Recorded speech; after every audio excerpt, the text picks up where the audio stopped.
Hello दोस्तों, फिलहाल summer का सीज़न चालू है। तो समर के सीज़न में क्या होता है, गर्मी तो लगती ही लगती है, साथ में मच्छर भी बहुत ज़्यादा रहते हैं, आते हैं हमारे घर में और हमको भी काटते हैं। तो भाई वो काटने से क्या होता है, हमको बहुत ज़्यादा इन्फेक्शन होती है और इसके लिए हम लोग क्या करते हैं, तरह तरह के चीज़ें इस्तेमाल करते हैं जिससे कि हमको बीमारियाँ वगैरह ज़्यादा होती है। तो आज हम लोग क्या करेंगे, एक घरेलू नुस्खे से मच्छर मक्खी को पूरे भगाएंगे जिससे कि हमको इन्फेक्शन तो नहीं होगी, साथ में बीमारी भी नहीं होगी। तो इसके लिए मैं एक रेमेडी तैयार करूँगी। तो रेमेडी बनाने के लिए हम लोग लिए हैं, सबसे पहले एक प्लेट में मैंने पानी ली हूँ। ये देखिए इस तरह से आप कोई भी प्लेट वगैरह ले सकते हैं। तो मैंने ये पानी ली हूँ। उसके बाद में क्या करना है, पानी बहुत ज़्यादा नहीं लेना है, अगर स्पून से बोलेंगे तो 8 से 10 स्पून के करीब पानी लेना है। उसके बाद में हम लोग लेंगे कपूर। कपूर की ना एक बहुत स्ट्रॉन्ग स्मेल रहती है, इसकी स्मेल से ही मच्छर वगैरह भाग जाते हैं, क्योंकि इसकी स्मेल हमको तो पसंद है लेकिन मच्छर को बिल्कुल भी पसंद नहीं है। तो मैं क्या करूँगी, ये जो कपूर है उसको अच्छी तरह से चूरा करके हम लोग डाल दिए हैं पानी में। उसके बाद में हम लोग लिए हैं ये डेटॉल का हैंड वॉश।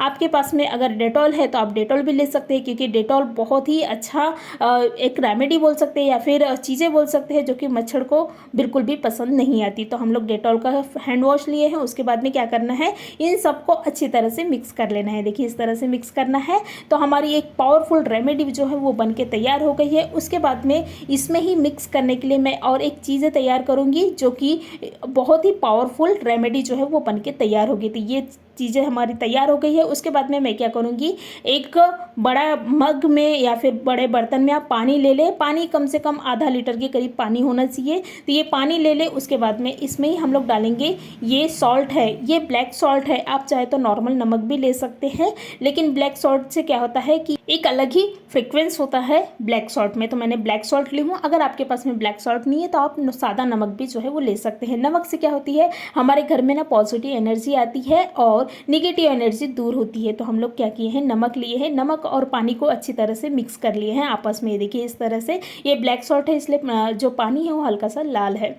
उसके बाद में क्या करेंगे, इसमें ही हम लोग लेंगे विनेगर। आप चाहे तो नींबू भी ले सकते हैं, लेकिन अगर आपको ज़्यादा लंबे समय के लिए ये रेमेडी बना कर रखना है तो आप क्या करें, विनेगर ले। जो नॉर्मली हम लोग खाते हैं ना, चाइनीज़ खाते हैं, वो विनेगर लेना है। तो विनेगर कितना लेना है, स्पून से बोलेंगे तो कम से कम 5 से 6 स्पून के करीब विनेगर डालें और इन्हें आपस में अच्छी तरह से मिक्स कर लेना है। नींबू लेने से क्या होगा कि आप ना 2-3 दिन तक ही रेमेडी को इस्तेमाल कर सकते हैं, लेकिन अगर आप विनेगर डालोगे तो ये कम से कम आप 1 महीने भी रख कर इसे इस्तेमाल जो है वो कर सकते हैं। तो मैंने क्या की हूँ, आपस में अच्छी तरह से मिक्स कर ली हूँ। उसके बाद में हम लोग जो पहले रेमेडी तैयार किए थे, तो वो रेमेडी क्या करना है, इसमें डाल देना है। जो हम लोग हैंड वॉश और कपूर का जो मिश्रण तैयार किए थे ना, तो वो मिश्रण को डाल देना है। देखिए इस तरह से। उसके बाद में इन सबको आपस में अच्छी तरह से मिक्स करना है। तो आप देख रहे हैं कि हमारी पावरफुल रेमेडी जो है वो तैयार हो गई है।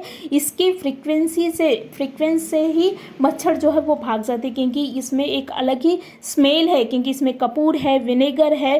तो इसका जो एक अलग ही स्मेल रहती है जो कि हमको तो पसंद है लेकिन मच्छर को बिल्कुल भी पसंद नहीं है। उसके बाद में मैं क्या करूँगी, आपके पास में स्प्रे बॉटल है तो आप क्या करें, स्प्रे बॉटल को ले लें। लेकिन आपके पास में स्प्रे बॉटल नहीं है तो आप क्या कर सकते हैं, इस तरह से तेल की डब्बा रहती है ना, देखिए इस तरह से तेल की डब्बा नॉर्मली सभी के घर पे रहता है। तेल खत्म होने के बाद में ये डब्बा का भी इस्तेमाल जो है वो कर सकते हैं आप स्प्रे बॉटल की तरह। तो मैंने क्या की हूँ, ये जो रेमेडी है उसको ये तेल की बोतल में डाल दी हूँ, देखिए इस तरह से। उसके बाद में इनको पैक कर ले। उसके बाद में ये जो तेल की बोतल है या फिर स्प्रे बॉटल है, इसको उन जगहों में छिड़के जहाँ आपको लगता है कि बहुत ज़्यादा मच्छर है, वहाँ क्या करें, देखिए इस तरह से छिड़के और आप पोंछ ले। तो देखोगे कि वहाँ पर मच्छर बिल्कुल भी नहीं आएंगी। जैसे कि आपकी किचन के टाइल्स वगैरह में है, यहाँ पर क्या होता है, मच्छर भी रहती है और स्मेल भी रहती है। तो ये दोनों चीज़ें जो है वो क्या होगी, ख़त्म होगी। उसके बाद में सिंक के नीचे बहुत ज़्यादा बदबू रहती है और बहुत ज़्यादा मच्छर भी रहते हैं। तो आप क्या करें, वहाँ पर छिड़क दें। देखिए इस तरह से, इसके स्मेल से ही मच्छर, मक्खियाँ और कॉकरोच ये तीनों भी बिल्कुल भी नहीं भटकेंगे और आएंगे भी नहीं। उसके बाद में सोफ़े के आजू बाजू में डाल दें या फिर आप दीवान के आजू बाजू में क्या करें, इनको छिड़क दें। तो क्या होगी, मच्छर बिल्कुल भी नहीं आएंगे। उसके बाद में आप खिड़कियों में भी छिड़क दें, क्योंकि क्या होता है ना, खिड़की से ही मच्छर जो है वो ज़्यादा आते हैं। तो आप क्या करें, खिड़की में छिड़क दें। इसके स्मेल से ही मच्छर अंदर बिल्कुल भी नहीं आएंगे। तो आप देख रहे हैं मैंने अच्छी तरह से खिड़कियों में भी छिड़क दी हूँ। और जैसे आप छिड़कोगे ना वैसे ही मच्छर जो है वो मरने लगेगी, क्योंकि ये चीज़ें मैंने की हूँ इसलिए आप लोगों के साथ में शेयर कर रही हूँ। तो इस तरह से ये रेमेडी को बनाकर आप 1 महीने तक इस्तेमाल जो है वो कर सकते हैं। तो इस तरह से रेमेडी बनाएं और इस्तेमाल करें। धन्यवाद।